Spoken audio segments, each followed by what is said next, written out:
ان الحمد للہ والصلاۃ لرسولہ اما بعد۔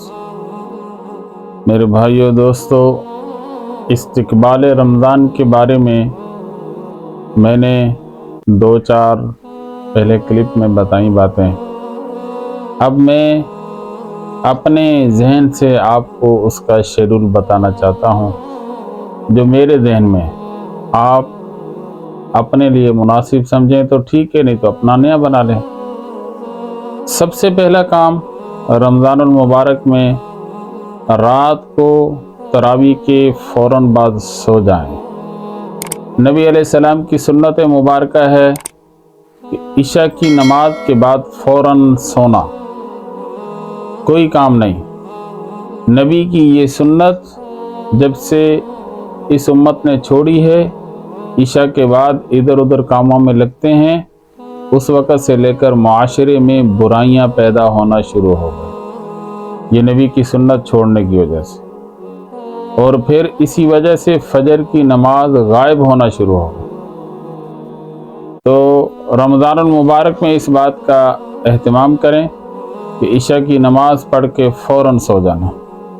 اور صبح مختلف جگہوں پر سحری کا مختلف وقت ہے، لیکن میں اپنے حساب سے آپ کو یہ بتاتا ہوں کہ سحری ختم ہونے سے تقریباً 1 گھنٹہ پہلے یا 45 منٹ پہلے اٹھ جائیں، اور پھر آدھا گھنٹہ کم از کم اللہ کے سامنے نوافل، دعا، ذکر، تلاوت اور تہجد میں لگائیں، اور آخری 15 منٹ میں آپ سحری کریں یا آخری 20 منٹ میں آپ سحری کریں، اور سحری کے بعد پھر آپ ذکر میں بیٹھ جائیں۔ نماز فجر میں 10-15 منٹ ہوں گے، وہ بہت ہی زیادہ قیمتی وقت ہوتا ہے۔ فجر کی اذان سے فجر کی نماز کے درمیان کا وقت، اس میں بہت سارے دعائیں قبول ہو جاتی ہیں، اور خاص طور پر اس میں ایک وظیفہ ہے۔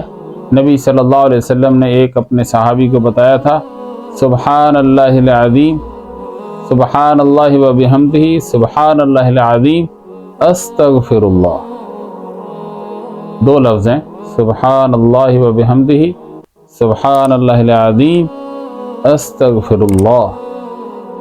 ایک صحابی نبی علیہ السلام کے پاس آیا، اللہ کے رسول بہت زیادہ غریب ہوں، تو نبی علیہ السلام نے فرمایا تھا کہ فجر کی اذان کے بعد فجر کی نماز سے پہلے پہلے اس کو 100 دفعہ پڑھ لو۔ اور آگے جو حدیث کے الفاظ ہیں وہ ہے، اتت الدنیا صاغرتن، اتت الدنیا صاغرتن، دنیا ذلیل ہو کر تیرے قدموں میں آئے گی۔ اور کچھ ہی عرصے کے بعد وہ صحابی دوبارہ نبی علیہ السلام کے پاس آیا، اللہ کے رسول اتنا مال ہے کہ رکھنے کی جگہ نہیں ہے۔ تو آپ بھی اس کو پڑھ سکتے ہیں، اپنی زندگی کا معمول بنائیں، فجر کی اذان کے بعد فجر کی نماز سے پہلے 100 دفعہ یہ پڑھنا۔ بہرحال کچھ بھی ذکر اذکار کیے جائیں۔ فجر کی نماز کے فوراً بعد سورہ یاسین کی تلاوت، اور اس کے علاوہ جتنا ہو سکے قرآن پاک کی تلاوت۔ پھر اشراق کی نماز، اشراق کی نماز کے بعد کچھ تھوڑا سا آرام فرمائیں، آدھا گھنٹہ جو مناسب ہو۔ اس کے بعد پھر اپنے معمولات دنیا، ظہر سے عصر کا وقت، یہ پھر آپ کوئی دینی سیکھنے میں، سکھانے میں، مطالعے میں، اسٹڈی میں لگائیں، ظہر سے عصر کا وقت۔ اور عصر سے مغرب کا وقت وہ افطاری کے متعلق اور افطاری کی دعاؤں کے متعلق وقت ہے۔ عصر کے بعد تھوڑی دیر بیٹھ کر آپ ذکر اذکار کریں، اور پھر افطاری کے لیے دعا مانگیں، اور پھر افطاری کریں۔ اور مغرب سے عشاء کے درمیان میں ہلکا سا کھانا، بالکل ہلکا۔ رمضان، یہ اس کی فضیلتوں میں ایک بات آئے گی انشاءاللہ بتائیں گے کہ رمضان میں اللہ بندوں کی طرف متوجہ ہوتا ہے، اور متوجہ ہونے کے 2 خاص ٹائم ہیں، ایک سحری کا، ایک افطاری کا۔ اور سحری میں بھی ہم کھانے کے پیچھے، اور افطاری میں بھی ہم کھانے کے پیچھے ہوتے ہیں، ہمیں پتہ ہی نہیں کہ اللہ ہماری طرف متوجہ۔ تو افطاری میں بھی تھوڑا کھایا جائے اور مغرب کے بعد بھی لائٹ، بالکل لائٹ، اور پھر عشاء کی نماز سے پہلے واک کی جائے تاکہ آپ کا پیٹ تھوڑا سا جو کھانا کھایا وہ نیچے ہو جائے اور پھر تراویح پڑھنے کی ہمت پیدا ہو جائے۔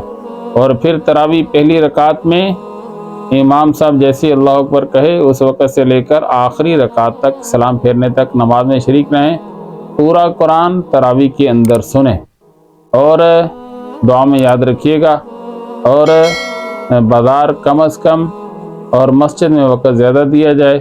اللہ مجھے آپ کو عمل کی توفیق عطا فرمائے۔ وآخر دعوانا ان الحمد للہ رب العالمین۔